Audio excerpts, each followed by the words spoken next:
dalam kuliah umum Andi Akademi, di mana pada hari ini kita akan membahas sebuah topik yang sangat menarik, yang juga sangat faktual hari-hari ini, di mana internet 5G atau operator seluler 5G telah menjadi banyak topik pembahasan. Baik, percepatan jaringan, yaitu jaringan menjanjikan kecepatan data yang bahkan disinyalir 100 kali lebih cepat daripada 4G atau generasi sebelumnya. Latensi yang sangat rendah serta kapasitas koneksi yang jauh lebih besar. Ini berarti banyak perangkat yang dapat terhubung secara bersamaan tanpa mengurangi kualitas layanan. Potensi membuka peluang bagi perkembangan di banyak bidang kehidupan kita. Namun apakah jaring 5G sendiri sudah merata keberadaannya di Indonesia? Dan tentu saja kita bersama bisa menjawabnya pada hari ini, di mana telah hadir bersama kita yaitu pakar teknologi informasi Bapak Ono Widodo Purbo atau Bapak Ono W. Purbo, yang sekaligus merupakan wakil rektor dari Institut Tangerang Selatan, beserta dengan Bapak atau Mas Fatal Fali Hilmi dari Diskominfo Tangerang Selatan. Halo Pak Ono, selamat sore. Selamat sore Bu Dunita, selamat sore semuanya, semoga sehat. Terima kasih Pak Ono telah disempatkan kembali dalam kuliah umum Andi Akademi pada sore hari ini bersama dengan Mas Fata. Selamat sore Mas Fata, apa kabar?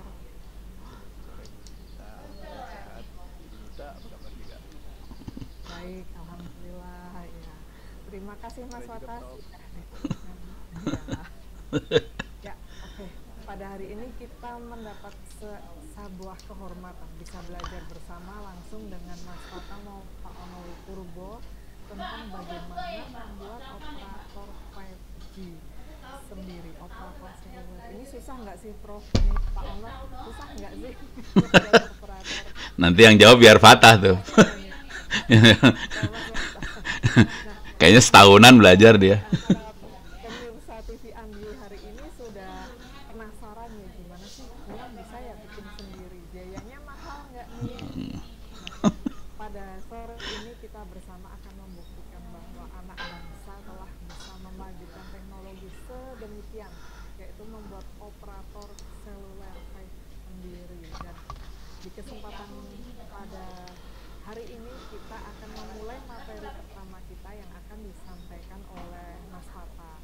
Setelah itu pada sesi yang kedua materi akan disampaikan oleh Pak Ono, dan yang ketiga nanti atau sesi ketiga kita akan bersama-sama tanya jawab, membahas banyak pertanyaan yang sudah masuk ke redaksi, karena begitu kemarin kita buka pendaftaran untuk kuliah umum ini puluhan atau sepertinya tadi terakhir saya hitung sudah ratusan pertanyaan yang masuk.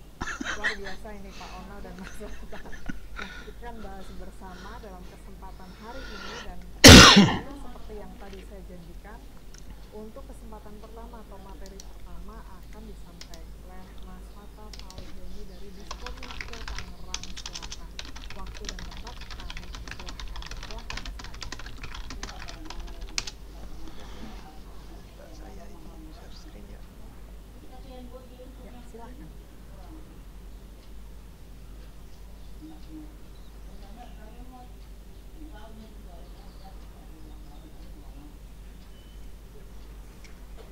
Baik, selamat semuanya. Jadi pada sore hari ini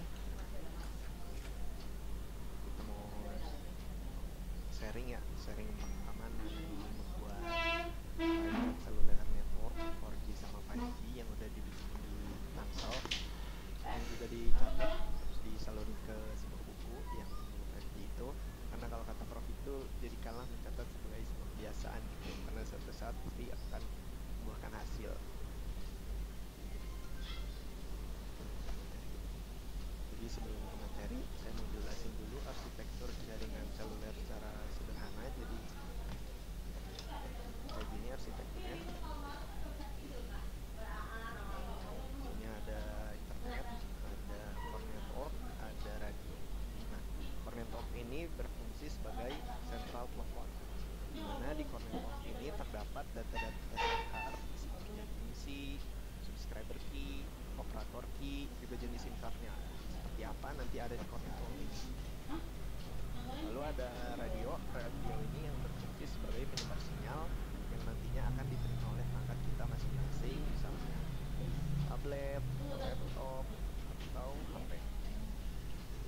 tulisan dan uploadnya dapat ke BPS. Ini running di band 3. Sekarang kita ke core network dari sisi hardware. Jadi requirement minimal hardware yang bisa dipakai itu kita bisa pakai PC bebas, PC-nya mau PC all-in-one atau PC desktop ataupun laptop juga bisa. Yang penting prosesornya harus i5 ke atas, jangan i5 ke bawah kayak i3, Intel Celeron, atau mah itu nggak bisa. Terus RAM-nya minimal harus 8 GB. Kalau di bawah itu biasanya nggak ada lah. Terus yang kedua, kalau teman-teman punya resource lebih, bisa pakai server bare metal kayak IBM, HP, Dell. Nanti diinstal aja Proxmox-nya biar bisa pakai banyak. Terus punya resource lebih lagi, teman-teman bisa pakai server yang Nutanix, ini lebih bagus juga. Terus sekarang core network dari sisi software. Jadi penyebutan core network di telco itu untuk 4G itu, core networknya 4G biasanya disebutnya dengan EPC level 4 paket core. Terus ada juga open air interface core network. Nah ini websitenya, saya coba klik.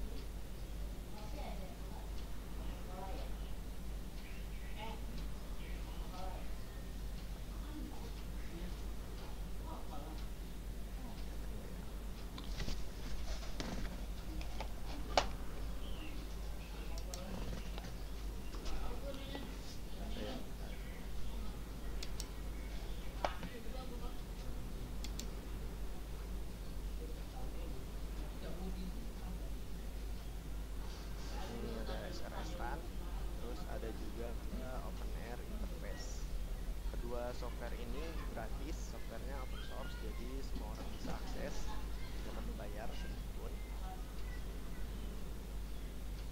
Softwarenya yang MPC. Terus untuk core network yang 5G ada Open 5GS, terus ada juga Free 5GS.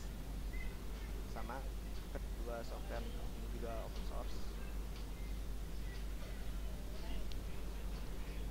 Terus kita sekarang ke radio dari sisi hardware. Yang pertama kita bisa pakai PC lagi, PC-nya bebas, yang penting prosesornya i5, i7 atau i9 juga bisa, RAM-nya 8 GB. Terus yang kedua kita bisa pakai SDR, Software Defined Radio. Jadi Software Defined Radio ini sebenarnya tidak terbatas pemakaiannya cuma buat bikin 4G sama 5G, ini juga bisa dibikin 2G atau jadi FM transceiver atau AM transceiver atau FM receiver sama AM receiver atau jadi spectrum analyzer juga bisa. Nanti software yang digunakannya bukan pakai Open 5GS dan lain-lain, tapi pakainya Defined Radio. Jadi untuk software yang untuk bikin yang 4G itu kita bisa pakai FreeSync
dari sisi hardware-nya. Kalau dari sisi software bisa pakai GRC Drive.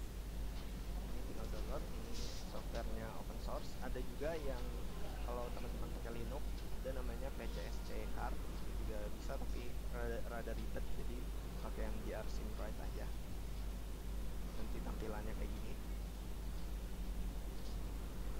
Nah, sekarang kita ke membuat order sendiri. Jadi skemanya pakai USRT B200 dengan USB3, terus PC dengan prosesor i5, terus operating system yang dipakai itu kita pakai Ubuntu 2204, MCC-nya 999, MNC-nya 70.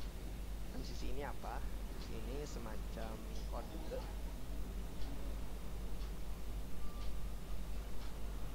kode yang dibikin sama ITO sebagai standar. Jadi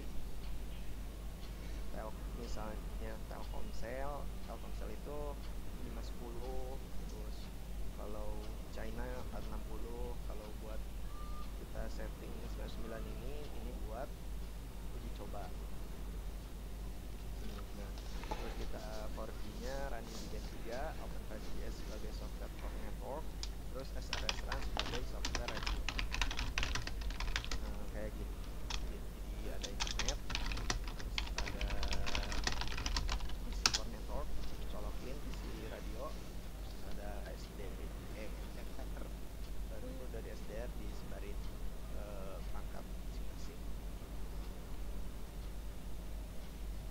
Yang pertama kita bisa install dulu UHD. UHD ini drivernya USRT, karena kita pakai produknya ini SDR USRT, jadi kita perlu install yang UHD nya dulu. Install ini langsung add repository, apt update, terus kita install UHD, dev UHD host, dan itu image downloader. Lalu yang kedua kita install software radio yang SRS Run. Pertama kita install dulu library yang dibutuhkan. Ini ada library yang dibutuhkannya. Udah beres, tinggal kita install SRS Run-nya dengan cara di compile, clone cd, naik. Lalu kita install software network.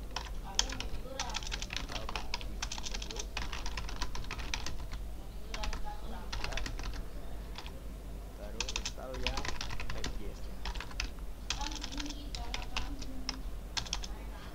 Nah, ini install WebUI, jadi supaya datanya lebih mudah, kita install WebUI atau FiveJS nya. Udah gitu tinggal di curl. Kalau udah keinstall, tampilan pertama terus ini yang dalam mesin FiveJS. Nah, ini kita lihat konfigurasi OpenFiveJS untuk.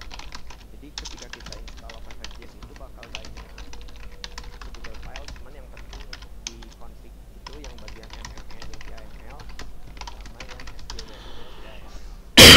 untuk parameter yang di confignya yang bagian S1AP, terus yang elemen ID, terus yang paknya ini AI. Udah gitu kita config yang SGWU, DPIML, bagian di TPU ini. Udah gitu, udah beres, kita tinggal konfigurasi NAT supaya ketika HP connect bisa dapat internet.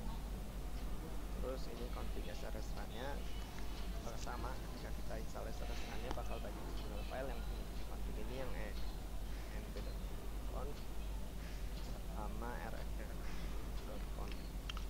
Kita set di MCC, terus setting IP, kita mau run di frekuensi berapa, mau di jam berapa, ada di DL refer FCN. Kalau udah tinggal di running aja, yang di running yang env.conf. Ini konfigurasi singkat lagi. Nah, sekarang kita ke simulasi, cara bikin simulasi 5G. Kenapa ini harus dilakuin? Karena supaya kita tahu setidaknya kalau kan kalau nggak punya ya bisa pakai simulasi supaya cara config ini kayak gini nih. Internet colok stop, terus garansi.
Terima kasih Mas Fata atas penyampaian materinya. Teknis sekali, langsung terus prakteknya. Nah, sekarang untuk materi yang kedua, waktu dan tempat kita akan persilahkan kepada Bapak Ono Purwo. Silahkan Pak untuk menyampaikan materi berikutnya. Terima kasih Bu Dunita. Ini sebetulnya di yang hadir ada juga penulis yang lain. Jadi ini ceritanya penulisnya banyak nih.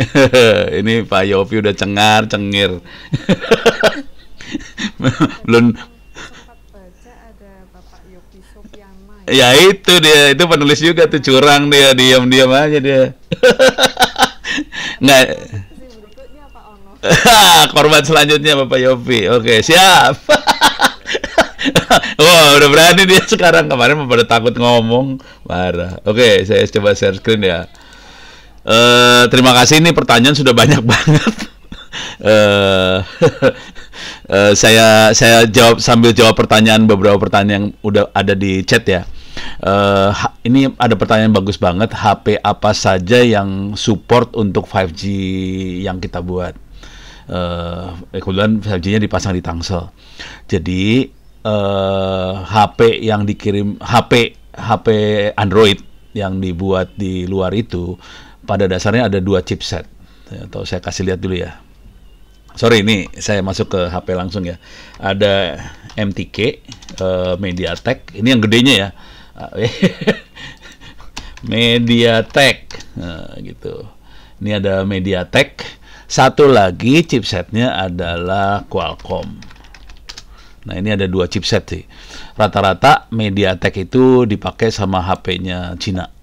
Kalau Qualcomm itu HP Amerika, HP Korea, Jepang itu banyak memakai Qualcomm. Nah, yang jadi masalah adalah sebetulnya si 2 chipset ini terbuka untuk semua frekuensi 5G sebetulnya. Nah, cuman pas masuk ke Indonesia, Qualcomm lebih agak belaga atau agak ya, nggak tahu lah. Jadi si Qualcomm kayaknya punya kebijakan ajaib. Dia nanya dulu ke pemerintah Indonesia, frekuensi yang boleh dipakai buat 5G apa aja. Nanti pemerintah Indonesia bilang 5G-nya kita pakai di frekuensi ini. Terus Qualcomm hanya membuka chipsetnya untuk frekuensi tersebut saja. Akibatnya kalau kita pasang 5G-nya di frekuensi yang bukan di set sama pemerintah, handphone yang chipsetnya Qualcomm nggak bisa connect. Jadi itu masalahnya dengan Qualcomm. Jadi kita juga baru tahunya setelah kita ngoperasin 5G. Kan kita kan nggak pakai frekuensinya punya operator, kan bisa dimarahin kalau pakai frekuensi operator. Jadi kita pakai frekuensi di luar itu, akibatnya handphone yang Samsung, yang bukan Cina, yang nggak bisa connect.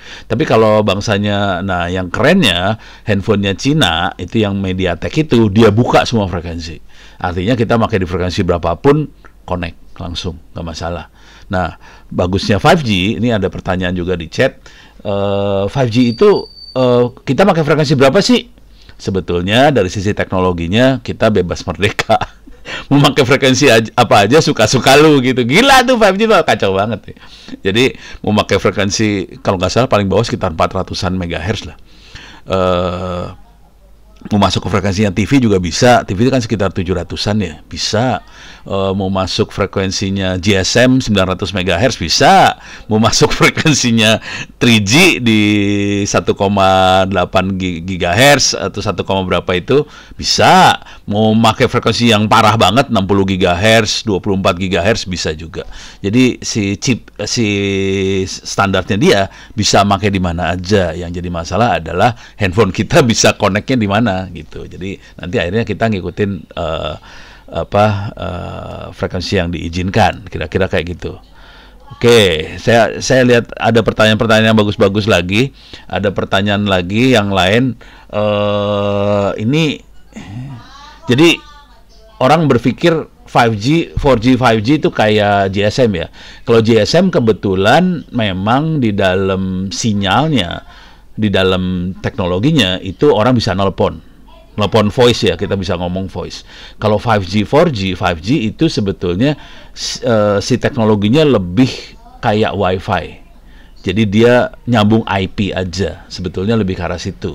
Jadi dia nyambungnya IP dan udah gitu apakah itu telepon, apakah itu web, apakah itu chatting segala macam itu semua jadi kayak aplikasi di atas IP. Jadi itu kayak apa ya? Kayak internet aja sih sebenarnya. Cuman bedanya dia pakai SIM card.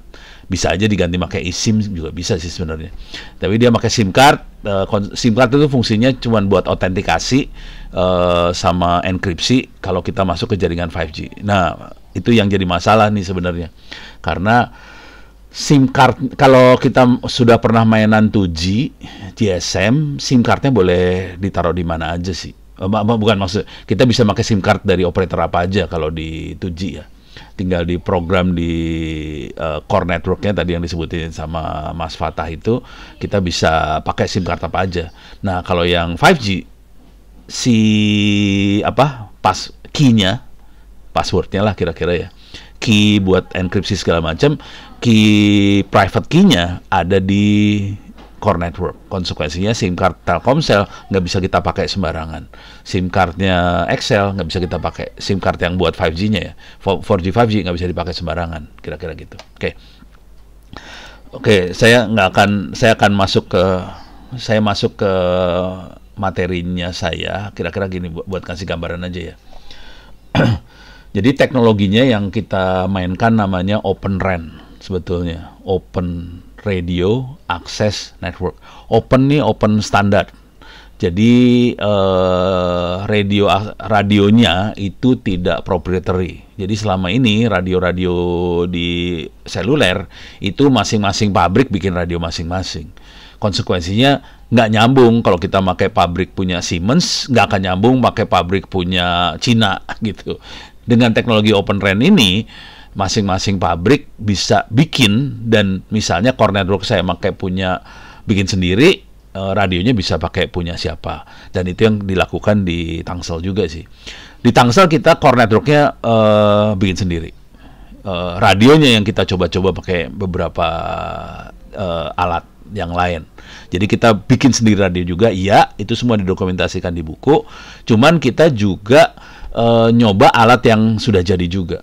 Jadi ada radio yang udah jadi kita cobain, radio bikin sendiri kita cobain, dua-duanya jalan dengan core network yang kita buat sendiri. Jadi kita nego sama si sononya, kita boleh nggak pakai core network bikin sendiri? Itu Fatah berantemnya lama tuh, sama kombanya berantemnya lama tuh dia, kalau mau tahu sih. Jadi beres ya. Nah, teknologi-teknologi seperti ini dipakainya dikoordinasikan di Telecommunication Infrastructure Project. Jadi ada ini Telecom Infra Project, ini ada websitenya Telecom Infra Project. Ini isinya adalah orang-orang yang ya industri dan orang-orang yang percaya dengan open standar. Jadi ada yang nggak suka sama kita juga ada, jangan khawatir. Tapi kita yang ini terutama biasanya usaha kecil menengah di dunia, mereka langsung bekerja sama satu sama lain, karena kalau udah usaha kecil menengah nggak mungkin dia bikin dari ujung ke ujung. Kalau usaha besar mereka bisa bikin dari ujung ke ujung. Jadi kita masuk ke sini, dan di sini ada banyak project group, ada yang Open RAN, ada yang Telco AI, itu yang mainan cloud sama AI buat 4G, 5G, 6G, itu mainnya di Telco AI. Terus ada yang main di Open Optical, kalau kita karena kita udah pakai fiber semua. Jadi itu tadi kecepatan bisa sampai hampir 800 Mbps. Itu karena kita pakai fiber ke BTS-nya. Jadi nggak bisa pakai radio lagi. Jadi dari core network ke BTS harus fiber. Kalau nggak kecepatannya nggak mungkin setinggi itu. Oke.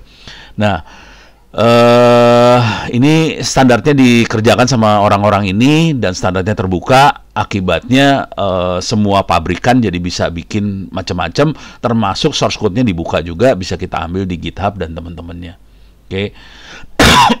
Alat yang kita pakai tadi udah sempat dikasih lihat sama Fatah, tapi pada dasarnya kita makanya SDR. Pakai SDR. Salah satu yang sering kita pakai adalah Etus B210.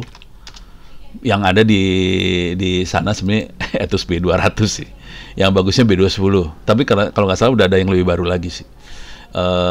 Sekarang buat ngasih gambaran ya, harganya berapa, harga BTS supaya Anda kebayang nih makhluknya, harganya berapa sebetulnya. Kuncinya cuma alat ini yang mahalnya, cuma alat ini harganya sekitar 22 juta. Mahal. Kalau buat pribadi mahal.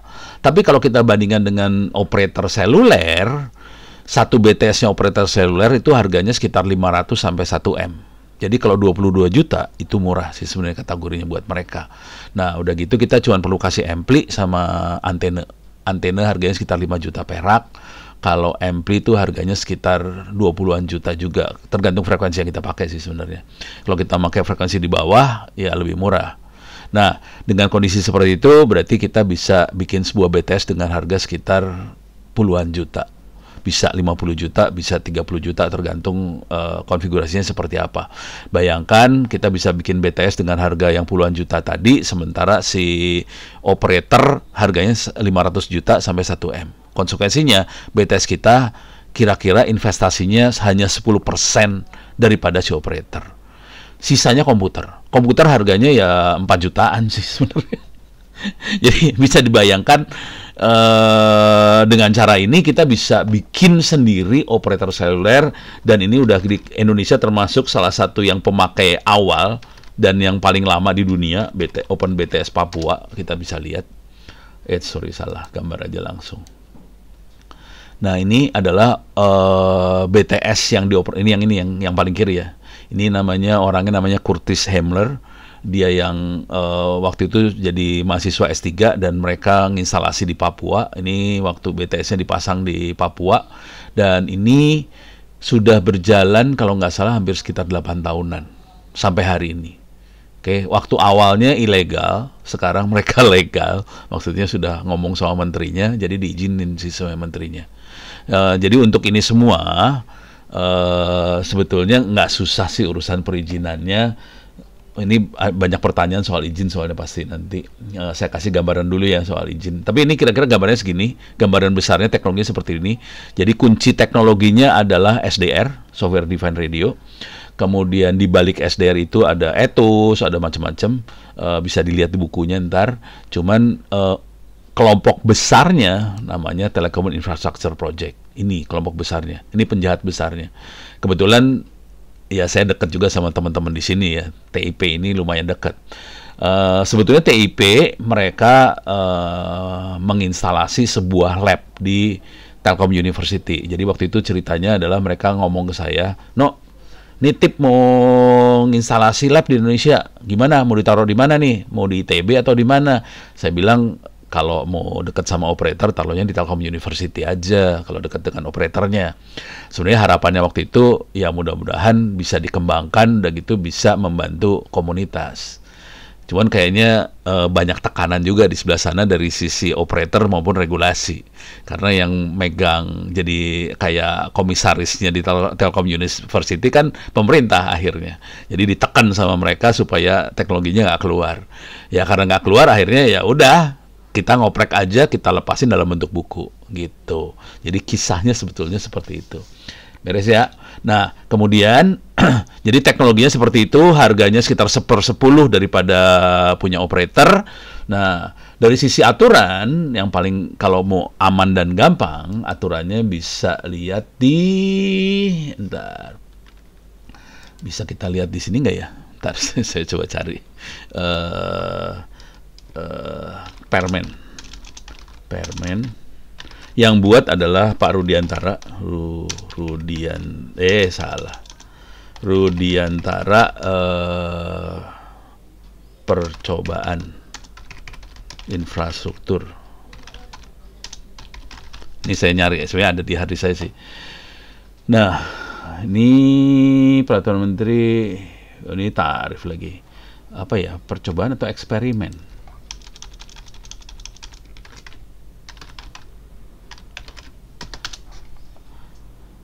Perubahan bukan. Ya, parah.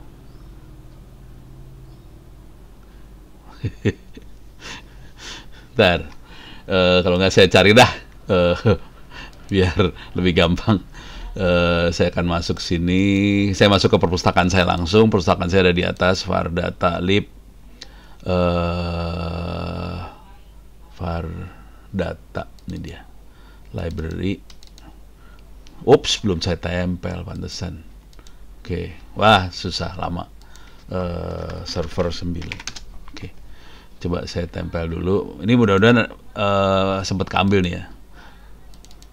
Fardata Lib. Non ICT, written law, sorry panjang, PQRS Telecommunication. Nah ini dia, ini di sini ada, sorry ke bawah, uji coba. Oh uji coba, ini dia.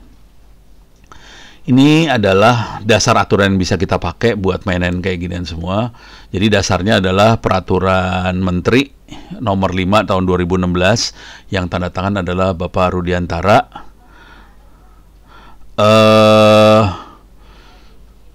Frekuensinya tergantung, ini ada pertanyaan, frekuensinya gimana, apakah termasuk Telsus? Ini bebas merdeka sih, tergantung kita nego sama Kominfo mau pakai frekuensi apa. Tapi kalau mau nyoba paling gampang adalah kita pakai peraturan yang ini, uji coba teknologi. Oke. Nomor 5 2016 Pak Rudiantara. Inti kisah dari sini adalah Kominfo mengizinkan kita untuk eksperimen teknologi apapun telekomunikasi maupun informatika, asal kita ngajuin proposal ke mereka. Jadi yang kita lakukan, kita ngajuin proposal ke Kominfo, nanti Kominfo diskusi.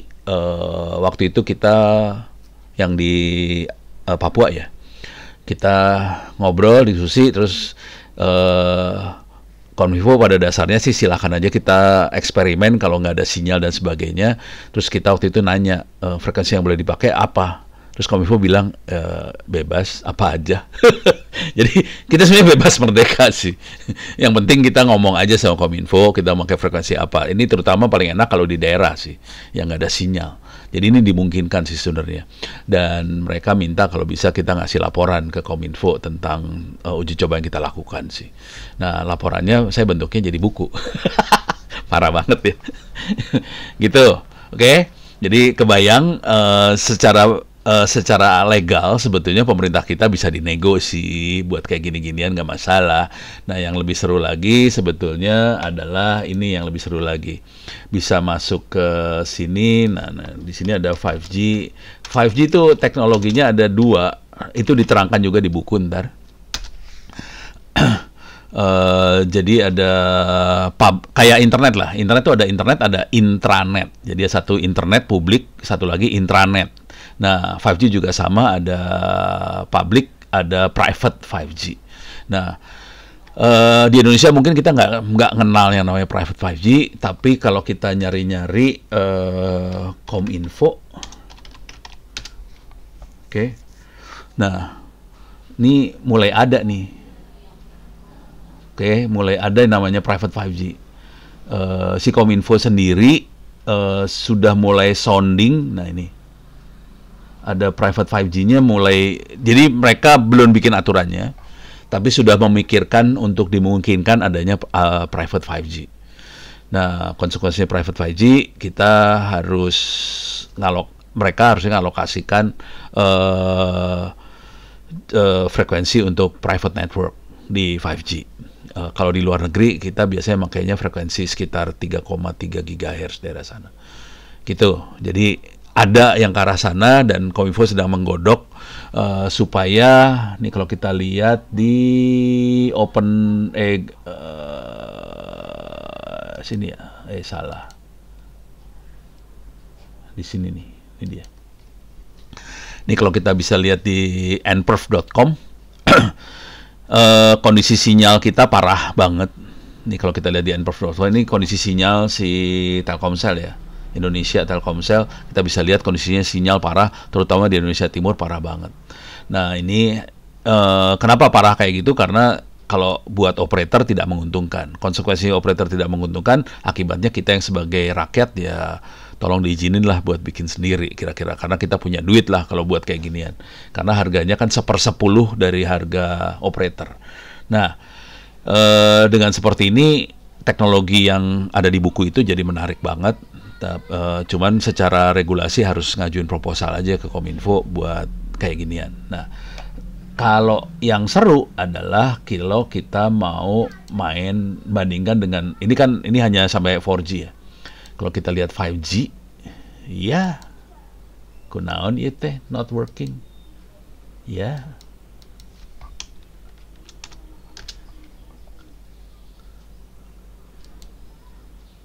Mudah-mudahan ini doang. Internet saya masih jalan kan? Oh, masih jalan. Wah, ininya yang kagak jalan. Nah, nanti kalau kita, wah ini nggak jalan, minta maaf, N-Prof-nya nggak jalan.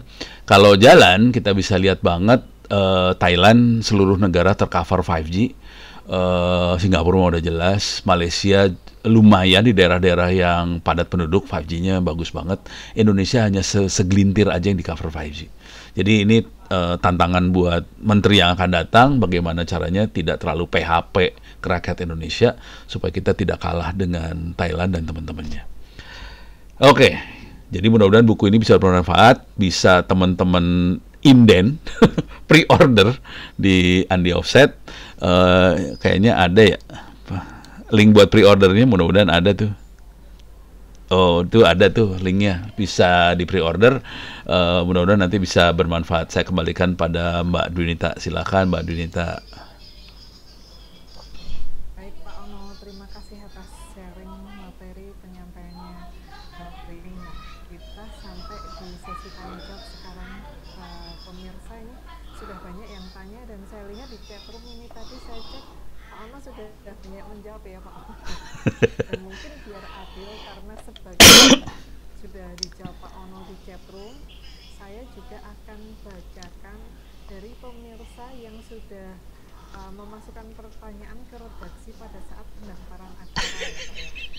Pertanyaan pertama dari Ridwan Salyo Hadikusumo dari Universitas Indonesia menanyakan regulasi yang harus dipatuhi untuk eksperimen membangun jaringan private 5G non-komersial, Pak.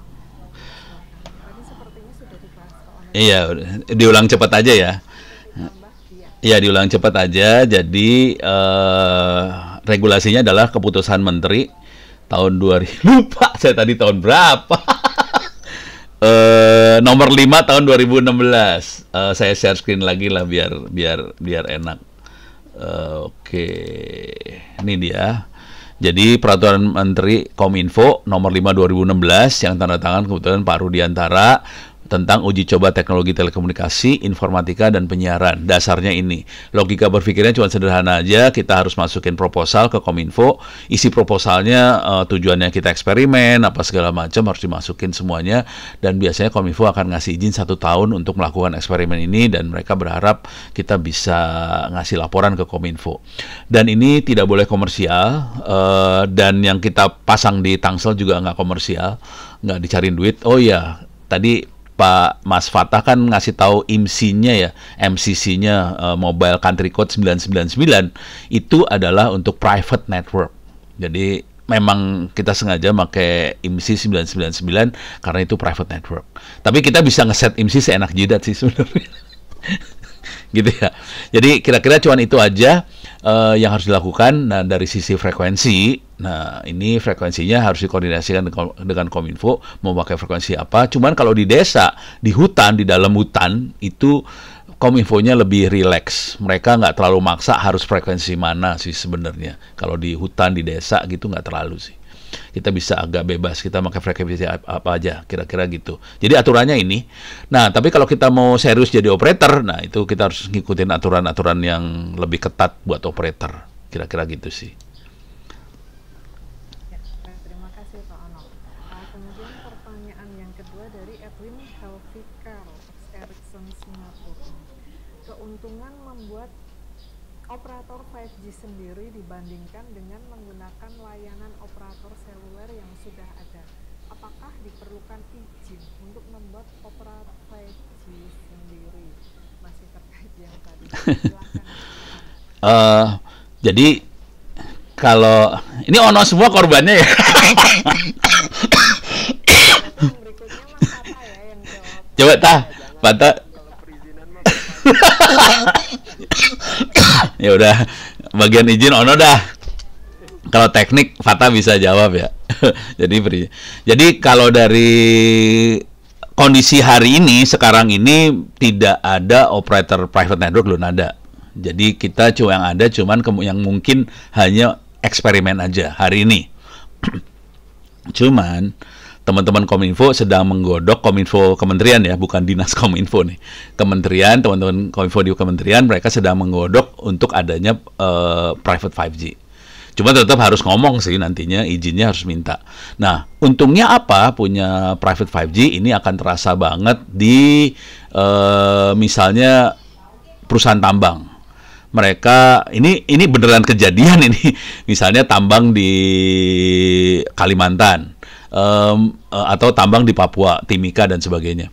Mereka itu untuk peralatan tambangnya itu semua dipasangin sensor. Dan sensor ini kalau mereka komunikasinya pakai WiFi, jaringannya jelek, nggak bisa jarak jauh. Jadi mau nggak mau mereka harus pakai 5G. 4G, 5G lebih bagus sih karena 5G memang dirancang buat Internet of Things. Jadi 5G lebih bagus. Kalau pakai 4G nggak sebagus 5G akibatnya. Jadi mereka akhirnya pakai 5G di sana semua. Nah, cuman karena mereka nggak punya izin, selama ini caranya adalah mereka kepaksa mau tidak mau harus bayar operator. Operator saya bayar supaya izinnya boleh dipakai di tambang ini, jadi biayanya nambah sih sebenarnya. Nah, kalau ada private 5G, sebetulnya si operator, si perusahaan tambang, pokoknya perusahaan-perusahaan kayak gituan, jadi enak hidupnya. Udah gitu, mereka juga mengembangkan yang namanya edge computing, bukan cloud computing ya. Kalau di internet kan ada ya cloud computing di mana servernya di internet. Nah, mereka ngembangkan namanya edge computing di mana servernya ditempel di belakangnya core networknya si private 5G tadi. Jadi teknologi ini semua dipakai memang buat private network sih sebenarnya. Kira-kira gitu. Jadi keuntungannya banyak banget sih sebenarnya. Ini tambang yang kerasa banget. Ini juga rumah sakit juga kerasa sekali sih. Cuman dia bukan pakai 5G outdoor ya, bukan di luar ruang. Dia makanya 5G-nya indoor. Jadi yang banyak banget yang itu dua tuh yang banyak main gitu. Gitu Bu Dunita. Tapi kalau di Indonesia bukan itu sih, desa juga. Gitu. Baik, terima kasih Pak Ono. Kemudian selanjutnya, ini agak teknis ini. Fata. Dari Anjas Asmara, staf khusus Bupati Bidang Hukum Informatika. Bagaimana cara mengintegrasikan jaringan 5G dengan infrastruktur jaringan yang sudah ada? Silakan Mas Fata. Ya, itu jaringan sudah ada internet tuh berarti. Fata, silakan.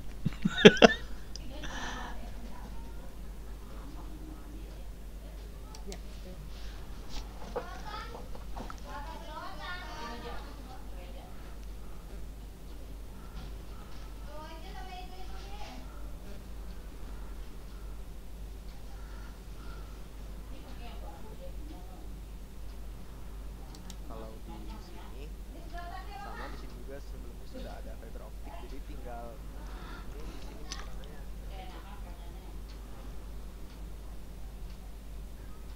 ini internet yang sudah ada yang existing. Terus ini tinggal ditambahin aja server bebas. Nanti dari sini ke sininya tinggal dicolokin fiber optik. Itu servernya punya dua LAN katanya. Dua fiber ya berarti. Dua fiber. Jadi servernya kesambung ke dua fiber, satu ke internet yang ada di belakangnya, satu lagi ke radionya pakai fiber juga. Udah gitu doang ya?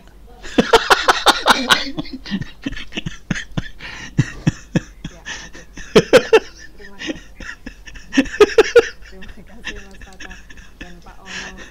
Ini masih teknis gini, apa saja tantangan utama dalam membangun infrastruktur jaringan 5G dari awal? Ini pertanyaan dari Rizky Ramdhani dari Universitas Muhammadiyah. Ya, Fatah, ini Fatah yang kerasa banget dia. Membangun infrastruktur jaringan 5G dari awal. Silakan Mas Fata. Mungkin saya tambahin dia pertanyaannya. Gimana caranya belajar dari nol? Belajar dari nol. Ini kalau dia tadi kalau udah iya. Ini Fatah dari nol soalnya. Dia sama saya nggak ngerti apa-apa terus belajar. Gimana caranya Fatah? Silakan. Silakan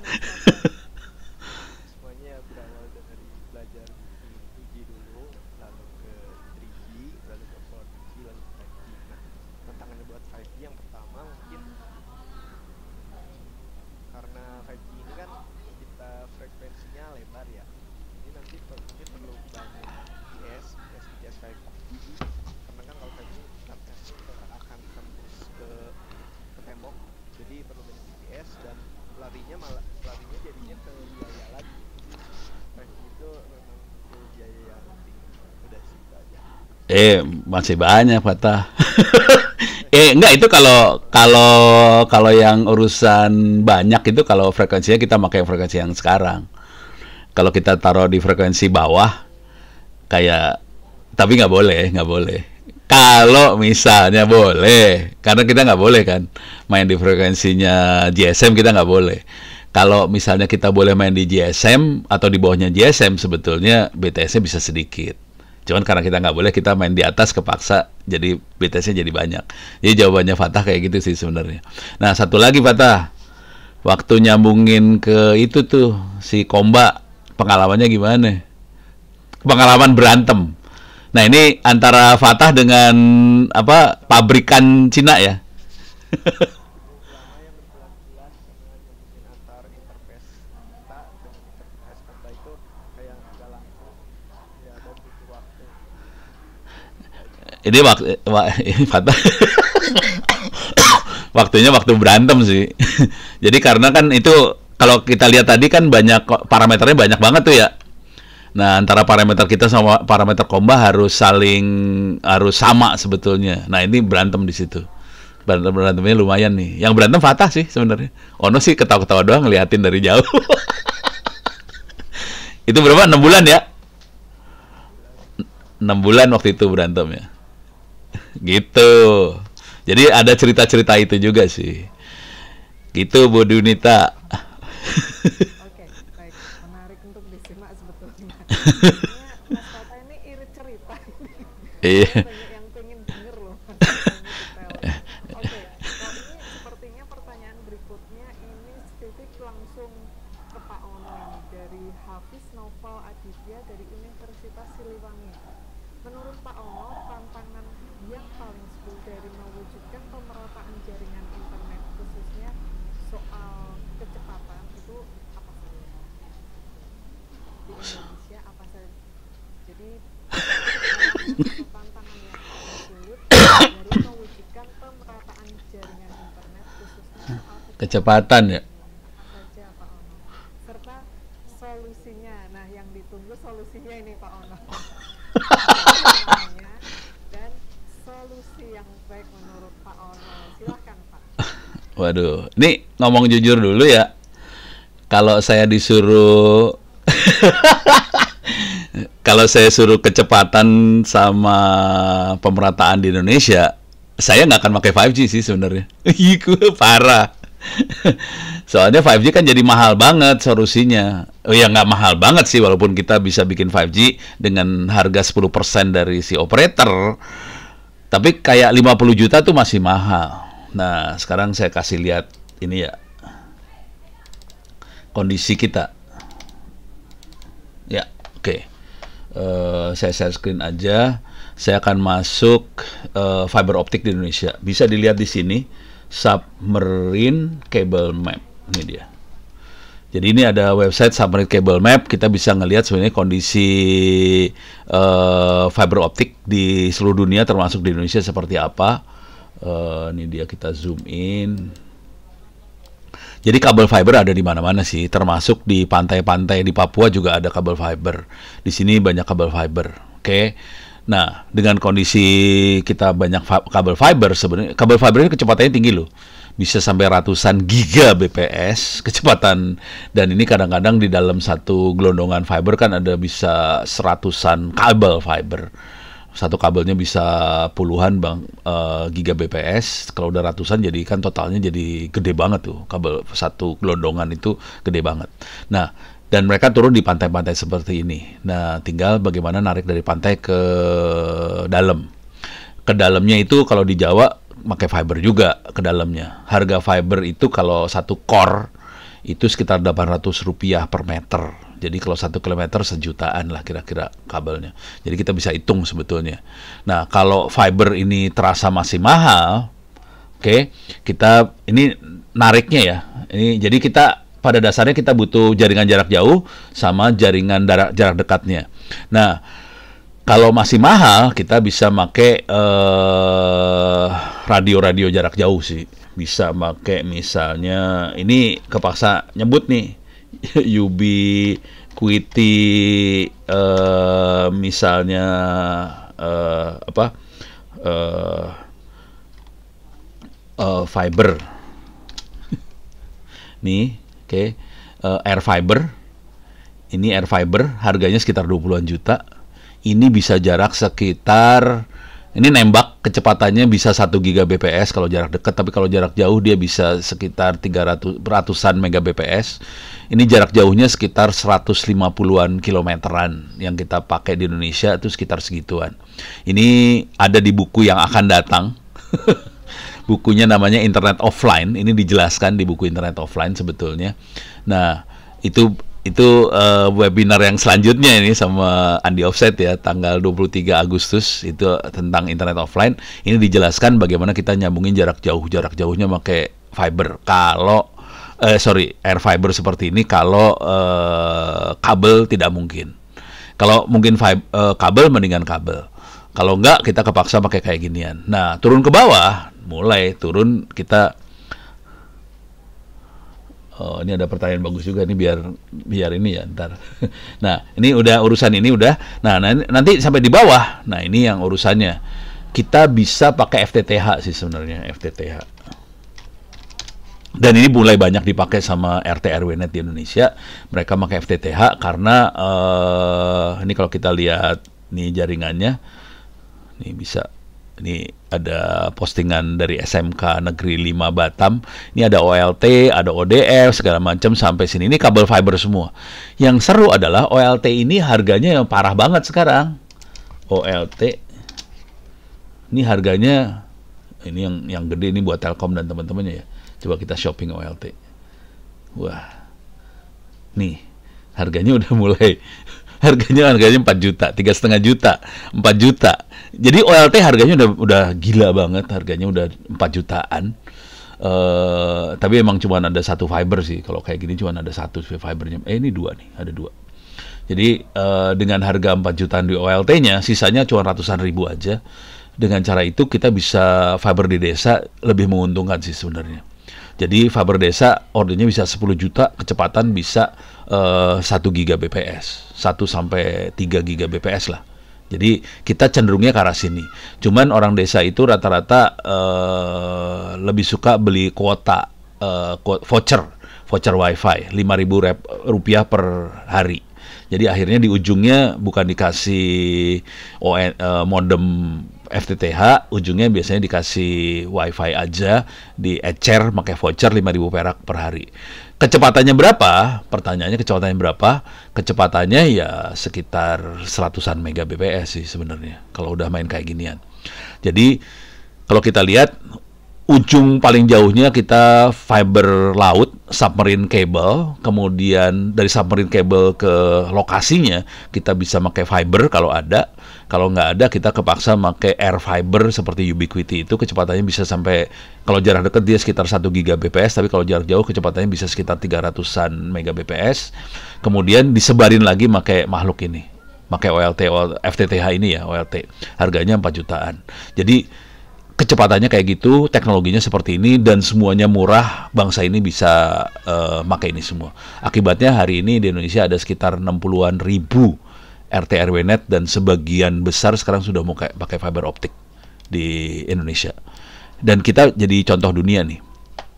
Gitu, Bu Dwinita. Ya, seru ya. Panjang ceritanya kalau nanya kayak gitu, panjang. Panjang, iya betul banget panjang. Nah, mungkin ini pertanyaan berikutnya biar adil Pak Ono. Jadi berikutnya saya akan bacakan dari chatroom kita ya. Iya. Di sini ada pertanyaan dari Ibnu Mas'ud. Perizinan frekuensi 5G bisa tidak ya Pak masuk ke Telsus pemerintah? Ini Pak Anoji yang ditanya. Bisa. Jawaban singkatnya sih bisa, tergantung nego. Ini curang nih. Pak Ibnu itu sebelahnya, lokasinya sebelahnya Fatah dia sih sebenarnya. Jangan-jangan yang sudah tanya Mas Pak. Nggak tahu. Parah nih. Kemudian ini dari Maliki Yaskur. Apa pertimbangan Tangsel lebih memilih menggunakan perangkat Komba dari banyaknya perangkat yang sudah dijelaskan pada paparan Mas Fatah? Silakan kalau ini Mas. Fatah, ya, Fatah.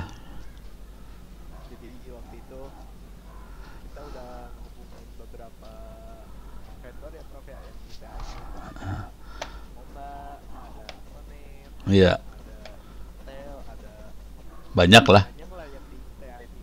Nah, yang menarik yang mau coba kerja sama itu hanya Komba itu aja sih. Iya. Jadi yang lain bahasa Sundana mah tengawaroh ya. Kita dicuekin sama yang lain. Jadi alasannya gitu aja. Tapi itu Komba itu adalah alat yang komersial yang kita pakai. Di luar Komba kita pakai Etus B210 yang buat SDR, yang bikin sendirinya ada juga. Jadi yang bikin dari pabrikan Komba. Kenapa? Karena yang lain nggak peduli sama kita. Kita dicuekin gitu sih. Jawabannya blow on sih sebenarnya. Gitu Bu Dunita, balik deh. Bu Dunita silakan. Ini ada lagi ya. Kalau nggak langsung aja nih. Ini ada pertanyaan, bagaimana jika membuat operator 5G private dengan menggunakan eSIM?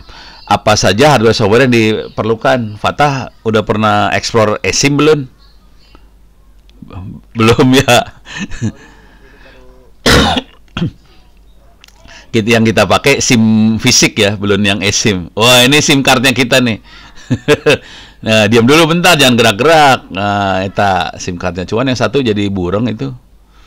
Nah, itu udah siap. Ini SIM card bikin sendiri. Yang eSIM belum pernah nyoba, belum explore ke situ. Jadi belum tahu. Ini nggak bisa dijawab yang ini. Punten. Ini PR-nya kita ya, Fatah. Kita explore. Ya. Oke, baik. Terima kasih Pak Ono dan Mas Fata. Ini pertanyaan berikutnya ada dari Fitrah Satli Fahresa dari Institut Teknologi Telkom Purwokerto, menanyakan bagaimana jika proses terjadinya handover pada 5G. Apakah sama saja 4G? Silahkan. Mungkin Mas Iya. Fata? Fatah ngerti handover nggak nih? Soalnya diabetesnya cuma 2. Kita langsung ke Pak Ono. Enggak, prinsipnya nggak beda jauh lah sama 4G. Jadi parameter yang dipakai buat ngatur area dari BTS segala macam nggak beda jauh sih antara 4G dengan 5G. Jadi itunya nggak beda jauh. Dia handovernya nanti kita bisa tahu dari informasi tag segala macam yang ada di BTS, kita tahu dia nempel ke BTS yang mana. Jadi handovernya secara prinsip nggak beda jauh.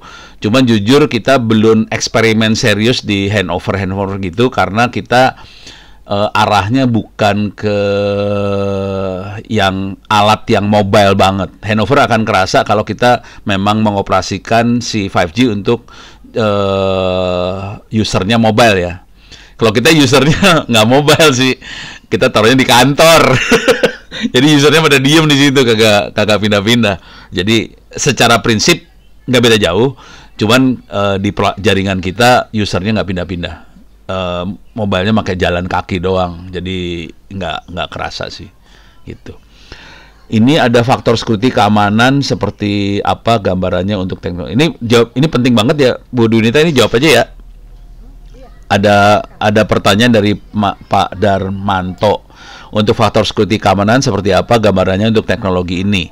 Jadi mulai dari 3G, 4G, 5G, semua data yang dikirim di radio di BTS ini semuanya di-encrypt. Jadi ada enkripsinya. Jadi dari sisi itu enkripsinya parah banget. Kemudian di SIM cardnya sendiri dia ada key buat autentikasi. Ini SIM cardnya punya saya termasuk kategori apa sih? Ini termasuk subscriber saya yang benar atau enggak? Jadi ada key-nya. Dan key ini yang nanti akan dipertukarkan antara SIM card yang kita buat dengan SIM card, akan dicek sama SIM card yang ada di core network. Jadi ada enkripsi dari sisi pengiriman data, ada lagi nanti key untuk autentikasi. Itu ada di SIM card. Jadi lumayan parah. Terus nanti kalau kita berkomunikasi kan kita makainya HTTPS. Jadi udah di-encrypt lagi pakai HTTPS. Jadi enkripsinya double segala macam. Kira-kira kayak gitu sih. Ya, Bu Dunita suaranya belum keluar, hilang. Suaranya nggak keluar. Mic-nya kecabut kali. Oke. Ini ada pertanyaan dari Mas Dino. Artinya private 5G di sini sifatnya kayak hotspot. Kira-kira mirip hotspot, cuman autentikasinya pakai SIM card. Gitu sih. Kira-kira mirip-mirip hotspot lah, gitu. Tapi pakai SIM card dia autentikasinya. Nah, ini private 5G ini jaringannya lokal di tambang, di rumah sakit, atau di, kalau kita dalam kasusnya kita itu di kantor pemerintah ya. Nah, si Kominfo sedang menggodok aturan supaya Indonesia bisa ada private network 5G. Kira ya seluler ya, bukan 5G lah ya. Jadi akan ada itu supaya blank spot bisa dikurangin, kira-kira gitu. Jadi sedang ada usaha ke arah sana sih. Tapi ini belum keluar nih. Ini masih di belakang layar nih. Harusnya orang nggak boleh ngomong kayak gitu sih. Ini bocorin rahasia. Itu mungkin bisa menyambung dengan pertanyaan berikut, Pak, dari isu SIDA. Tantangan dan regulasi yang perlu diketahui bagi pelaku industri telekomunikasi, khususnya yang lokal, untuk bisa mengimplementasikan teknologi 5G. Kalau regulasinya sih pemerintah udah lumayan jelas banget ya. Jadi kalau kita mau jadi operator harus dapat izin dari menteri, lisensi dari menteri. Nanti itu termasuk nanti frekuensinya, mereka biasanya lelang, frekuensinya dilelang. Kamu pakai frekuensi berapa? Lelang, konsekuensinya kita harus, si operator harus bayar loh ke Republik Indonesia nih. Ini nyebelinnya gitu tuh, bayar. Dan bayarnya tuh satu Indonesia dia. Artinya bayarnya triliun itu. Jadi dia bayar frekuensi triliunan rupiah ke pemerintah, nanti kita bisa pakai. Nah, itu kalau aturan itu relatif fix, relatif lumayan solid lah. Yang jadi masalah nanti alatnya 5G. Kalau intinya pemerintah ada yang namanya type approval. Type approval adalah approve tipe alat telekomunikasinya. Jadi semua peralatan telekomunikasi harus dikirim ke pemerintah untuk dites apakah alat ini boleh dipakai di jaringan telekomunikasi yang ada di Indonesia.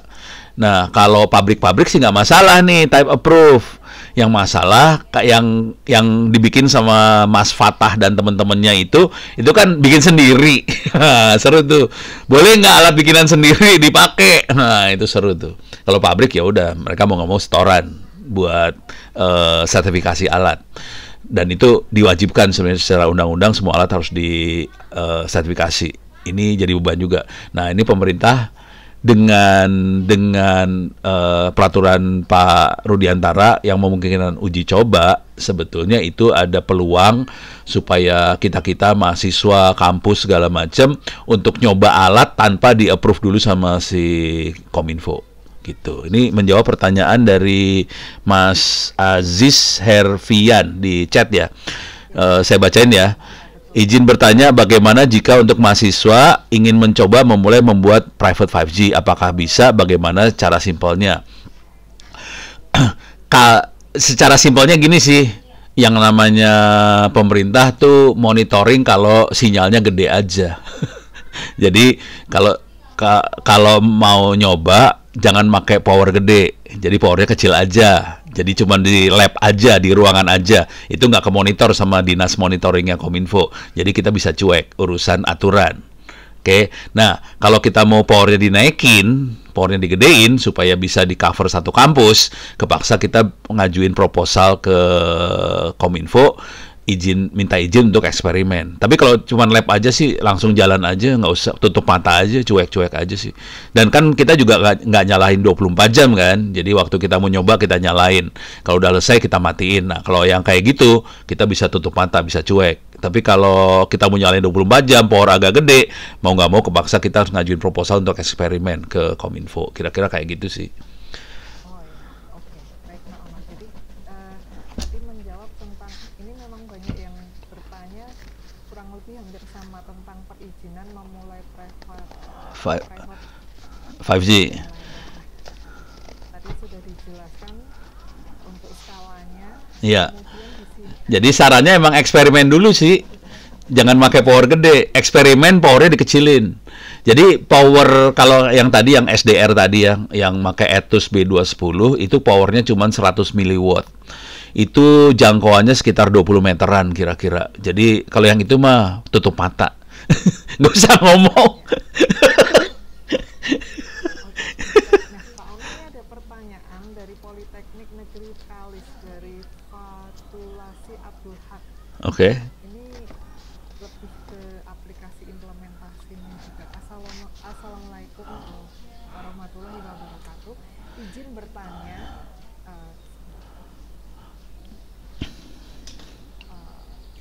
apakah bisa diimplementasikan di daerah pelosok negeri yang bisa dinotabenekan sama sekali tidak ada sinyal, jadi tidak ada sama sekali tidak Nggak ada internet, nggak ada apa-apa.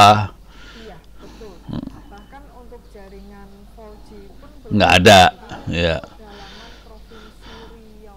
Woi keren. Jadi nggak ada 2G, nggak ada 3G, nggak ada 4G, nggak ada 5G, nggak ada GG, nggak ada. Udah gitu pengen punya. Fatah gimana Fatah? Fatah dulu ayo jawab ah. Fatah aja dulu. Enggak, ini pertanyaan tadi kamu yang jawab, enak lanjut. Jadi kalau nggak ada sinyal, nggak ada internet, apakah bisa dijalankan di daerah, di kampung, di desa? Bisa banget. Jawabnya gitu doang. Emang bisa banget sih. Bapak bisa jelaskan skalanya, tadi kan Pak Ono sudah jelaskan untuk eksperimen dan lain-lain, tapi nampaknya kalau yang di sini yang dari Politeknik Negeri Bengkalis ini mungkin akan dipakai untuk skala yang lebih besar ya, karena ini memang dijelaskan sama sekali belum ada. Nah, mungkin bisa dijelaskan step by stepnya seperti apa kalau untuk daerah seperti ini, mengingat di Indonesia sendiri kita melihat juga memang ada daerah yang apa ya Pak Ono namanya blank spot ya. Iya, bukan ada, banyak. Banyak daerah blank spot. Iya. Mungkin step by step yang pertama bisa pakai siapin satu buah server ya yang buat jadi core networknya, karena kan di situ memang katanya tidak ada sama sekali jaringan backbone. Sama sekali tidak ada. Siapin satu buah server buat core network, terus lalu siapkan juga kabel optik kalau mau maksimal, lalu siapkan juga satu buah radio. Nah itu kalau mau yang dari yang yang sedikit mahal. Kalau mau yang murah bisa pakai wifi. Itu Eh. lebih murah. Kalau nggak gini, coba Tata share ini deh, share presentasinya lagi teh. Oke. Share presentasinya, kita lihat dari topologi jaringannya ya, topologi alatnya segala macam. Jadi sebetulnya intinya mah apa yang tadi Fatah terangin persis sama, kecuali internetnya diputus udah. Jadi itu tetap jalan tanpa internet sih.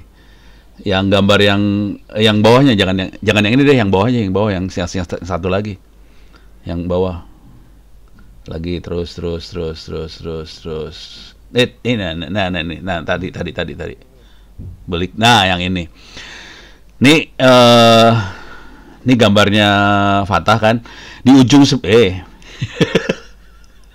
mana?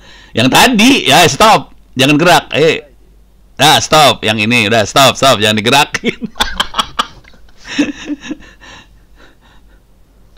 boleh deh, pena apa laser terserah dah. Serah. Nah, itu bedanya kalau jadi gambarnya seperti ini aja. Jadi tadi Patah bilang perlu bikin core network, ada PC radio, SDR segala macam. Itu sama tetap mau ada sinyal nggak ada sinyal, kita tetap butuh yang ini. Yang kalau nggak ada internet dan teman-temannya, berarti internetnya diputus aja. Udah, cuman nggak ada internet, tapi sistem tetap jalan. Nah, yang seru dari sini adalah Artinya si handphone, laptop, tablet segala macam tetap nyambung ke core network ini. Mereka bisa bisa nyambung satu sama lain. Nah, kalau kita punya server di luar core network, kita nambahin lagi server di situ, si handphone segala macam jadi bisa akses ke server lokal di sini. Itu yang namanya internet offline yang diterangkan dalam buku yang selanjutnya akan diwebinarkan tanggal 23 Agustus besok. Jadi kira-kira kayak gitu sih. Kebayang ya, jadi mau di daerah yang nggak ada sinyal pun bisa jalan. Kalau mau murah, tadi kata Fatah, ini semua bisa dicabut, ini sebenarnya diganti sama wifi juga bisa sih sebenarnya. Lebih murah jatuhnya. Wifi kan satu akses point berapa tah? Satu akses point wifi berapa harganya sekarang? Satu akses point ada yang 100.000. Ada yang 100.000. Jadi kalau mau murah mending wifi aja pakai akses point 100.000 perak jalan. Oke, baik. Semoga cukup jelas dan cukup menjawab ya. Ini sebetulnya masih ada pertanyaan sambungan yang tadi Pak Ono Iya, saya bacakan ya Pak Ono ya. iya. Ini ada yang menanyakan dari Samuel Mahir Sinulingga. Izin bertanya Pak, kalau untuk melakukan eksperimen dengan power rendah biasanya bisa untuk berapa user ya Pak? Kapasitasnya ya. Kalau satu BTS ini, Yang tadi ini. iya iya sih. Satu BTS itu secara teknologinya dia bisa sekitar 256. Jadi dia pakai apa ya? TDM sih, time slice gitu ya. Jadi waktunya dipotong-potong dan maksimumnya sekitar 256 user satu BTS. Jadi kalau ada handphonenya ada 500, nah kita butuh dua sih sebenarnya. Gitu kira-kira. Kira-kira gitu sih, 256-an lah kira-kira. Cuman sebetulnya kalau dengan kondisi bandwidth kita kenceng, 256 user sih masih aman-aman aja sih. Kan kita punya bandwidth sekitar hampir 800 mega ya, hampir 1 giga ya. Jadi 256 sih masih oke-oke aja sih. Gitu kira-kira. Suaranya hilang lagi, Bu. Suaranya Bu Dunita hilang di saya.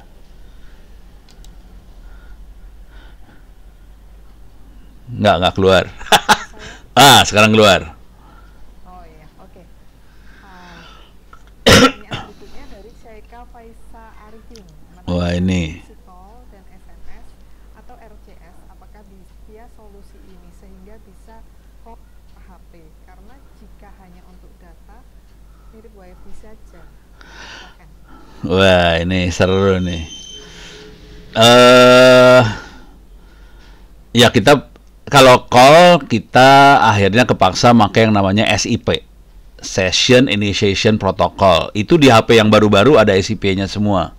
Jadi kita itu kayak bikin VoIP di atas internet lah. Cuman internetnya pakai 5G. Jadi sebenarnya kita makainya VoIP sih, pakai SIP. Dan mereka nyebutnya apa ya? VoIP apa sih? Masih ingat? Fatah ingat nggak namanya? Pokoknya mereka punya nama khusus bukan voice over LTE kayak gitu-gitu dah. Kira-kira kayak gitu ya. Cuman kalau sebenarnya dia VoIP sebenarnya. Dan VoIP itu bisa nelpon ke telepon GSM, 2G nyambung, nelpon kemananya nyambung. Nah, kalau SMS jujur makin kesini makin ditinggal sih. Jadi SMS ini kalau maksa banget kita pengen ke SMS, kepaksa kita harus pasangin gateway aplikasi. Ini nggak ada fasilitas SMS-nya. SMS-nya nggak ada fasilitasnya. Nggak tahu, udah nyoba belum? Kayaknya nggak nyoba kita ya. Belum nyoba. Kita nggak tertarik sama SMS. Pada pakai WhatsApp semua nih. Ini orang-orang ini pada pakai WhatsApp semua, udah SMS-nya dibuang. Jadi gitu kira-kira. Kalau call masih bisa nyambung. Kita pasangin asterisk, ada OpenSIP segala macam bisa nyambung sih. Nggak masalah. Tapi kayak aplikasi di atas itu, bukan aplikasi bawaannya 5G, bukan. Itu aplikasi tambahan aja. Gitu. Oke, baik ya. Terima kasih Pak Ono. Wah. Pertanyaan mungkin kita batasi 2 pertanyaan lagi. Ya. Ini ada koreksi nih, satu carrier 5G bisa support 400 active user. Nah, ini ada koreksi dari Mas Tubagus Amrillah. Wah, ini bukan orang sembarangan juga ini. Oke. Hah? Oh iya, dari Komba ya? Iya. Satu carrier 5G bisa 400, tadi dikoreksi bukan 256 tapi 400 active user gitu. Dari Komba langsung itu. Siap. Oke. Mbak Dunita, silakan. Baik, ya, terima kasih. Kemudian pertanyaan berikutnya dari Randy Aryawindana dari CP Mantisa Group Indonesia. Bagaimana cara kita mendapatkan device dan juga kartu untuk membangun BTS ini untuk kita developer ingin mengembangkan sesuatu seperti membuat drone penyelamat di hutan dengan menggunakan jaringan BTS dan lain-lain. Silakan. Apakah Pak Ono langsung atau Mas Fata? Ini device tuh maksudnya enggak, ini aku lagi ngira-ngira pertanyaannya, device ini apakah mau BTS-nya atau SIM card-nya? Ya kalau nggak dijawab satu-satu deh tah.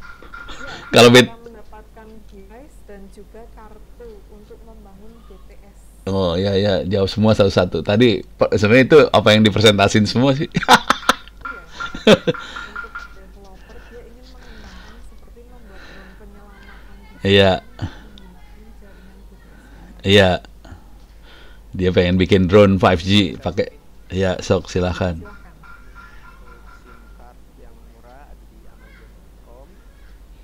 Ini ada semua di buku ya. Buku diterangin juga sih. Jadi Juga sih sebenarnya. lengkapnya nih. Ini ada, Silakan. ini ada yang murah, ada yang mahal juga di sini. Kalau yang murah ini dia nggak sama si SIM card readernya, jadi harus dipisah. Antara SIM card sama readernya bisa ya. Ya. Bisa. Ini yang murahnya. Murah tuh 200 ribuan nih.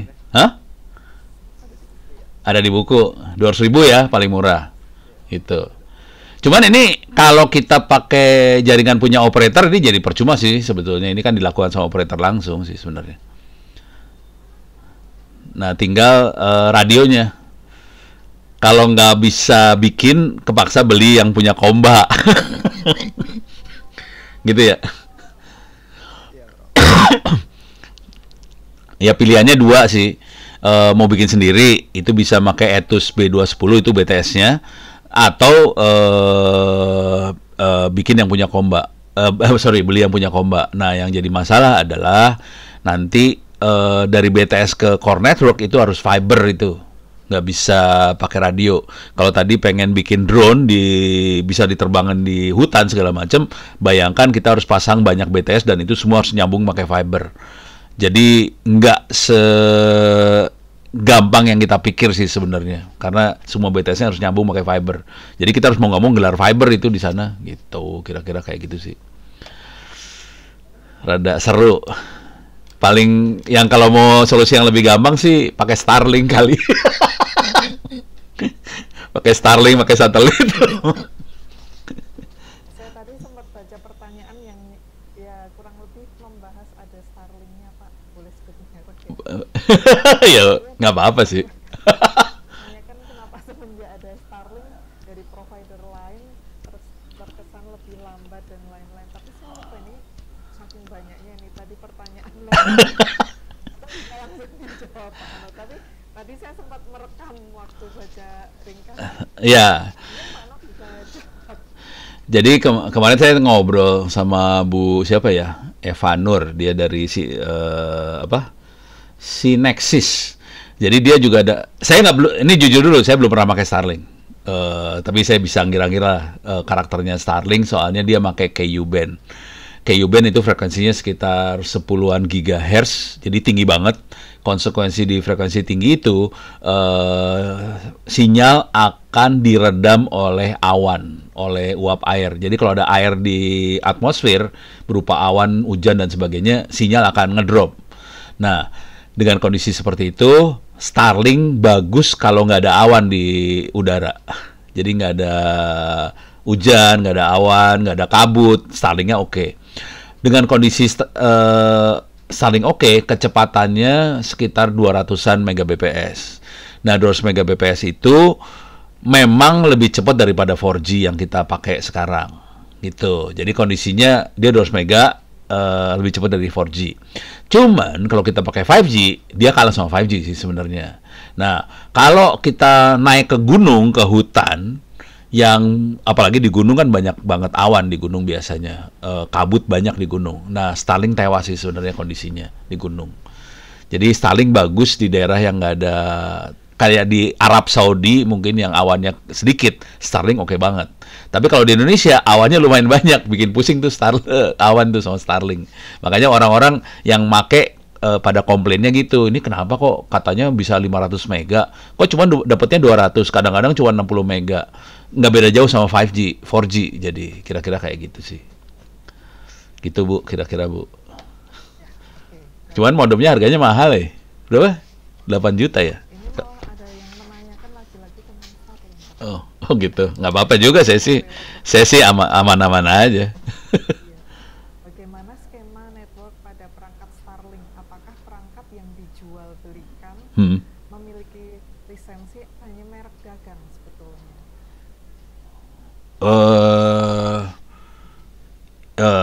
Ntar saya coba saya screen ya. Enggak, dia bukan cuman merek dagang sih. Coba, oke.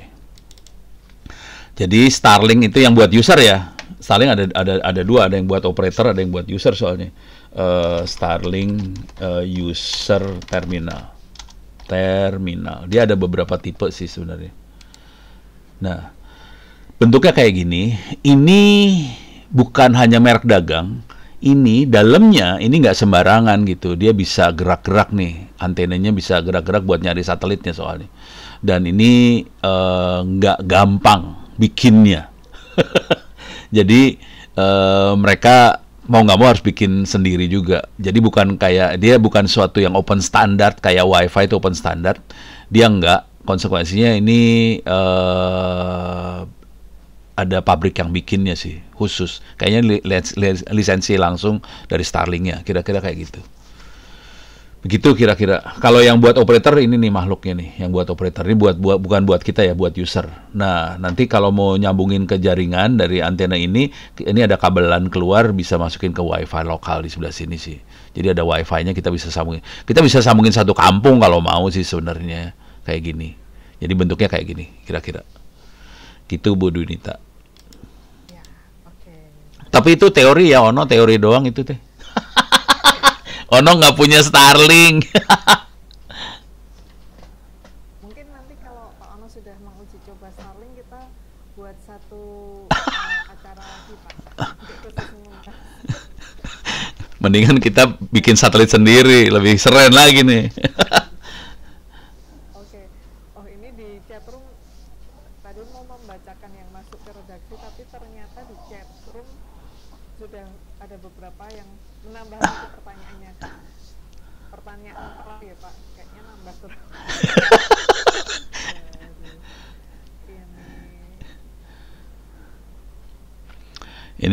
Ini sahih nih. Untuk pemrograman SIM card 5G-nya nggak dibahas Prof, baik hardware, software maupun langkah-langkahnya. Oh, di Pemrograman SIM card-nya. SIM card-nya. Di buku ada sih sebenarnya, tapi tadi Fata udah presentasi. Fata mau ngasih lihat lagi sedikit, icip-icip lagi, diulang buat programming SIM card 5G. Ini ada yang penasaran kayaknya. Dia nggak tahu bahwa itu Mas Sodik nggak tahu bahwa yang diterangkan itu sama Fata tadi adalah programming SIM card 5G.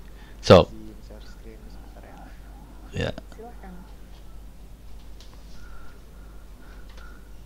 Nah ini programmingnya nih. Aplikasinya pakai ini namanya GR SimRite. Untuk parameter yang diisinya ada MC, terus yang KI ini subscriber key, terus OPC ini operator key, terus PLMN-nya juga ini SPN, CC sama algoritmanya.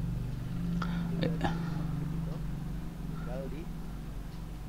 Tinggal di write. Di write ada di mana tuh? Di sudah. Oh, di atas tuh.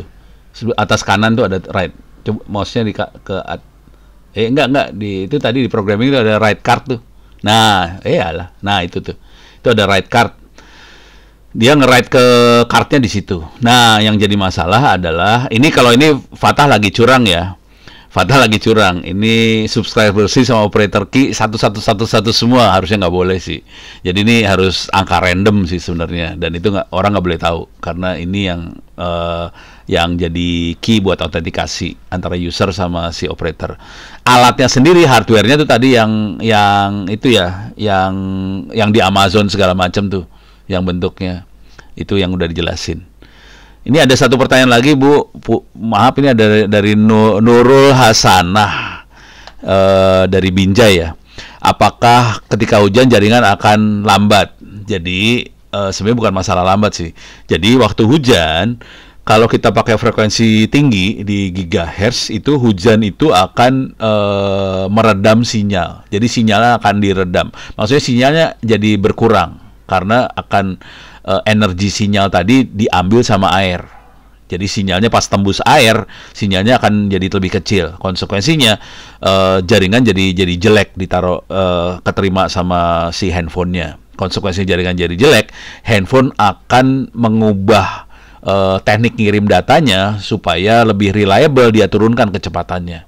Jadi kecepatan akan ini teknik komunikasi data di handphone ya. Di radio, kalau sinyal jelek, si radio akan otomatis nurunin kecepatan supaya data tetap kekirim dengan kondisi sinyal jelek, gitu. Jadi hujan memang akan membuat sinyal turun akan membuat kecepatan jadi turun. Karena itu memang secara algoritma emang kayak gitu di radio, gitu. Gitu Bu Dwinita. Terima kasih banyak Pak Ono dan juga Mas Fatah atas sharing dan ilmunya yang luar biasa pada hari ini. Kita bersama-sama sudah belajar bersama, ternyata memang teknologi anak bangsa tidak kalah ya Pak Ono. Jadi mampu menciptakan, membuat operator seluler 5G sendiri. Nah, baik, terima kasih banyak atas waktu dan juga ilmunya yang luar biasa pada hari ini, dan juga tentunya kami ucapkan terima kasih bagi segenap pemirsa TV Andi yang hari ini hadir baik melalui kanal YouTube kami maupun di channel YouTube TV Andi. Semoga apa yang kita pelajari hari ini dapat bermanfaat bagi kemajuan teknologi di Indonesia, terutama teknologi informasi dan komunikasi, dan tentunya membuat kita bersama sebagai bangsa tetap berbangga atas karya-karya anak bangsa. Akhir kata, saya Dwinita Andriastuti mengucapkan terima kasih yang sebesar-besarnya kepada Institut Teknologi Tangerang Selatan dan juga Diskominfo Tangerang Selatan atas kerjasama yang luar biasa, baik selama pembuatan buku kita maupun dalam acara pada hari ini, sehingga kita bersama boleh membagikan ilmu yang sangat bermanfaat bagi generasi muda dan memajukan teknologi di Indonesia. Akhir kata, saya Dwinita Andriastuti mengucapkan terima kasih dan sampai jumpa di acara-acara kita berikutnya.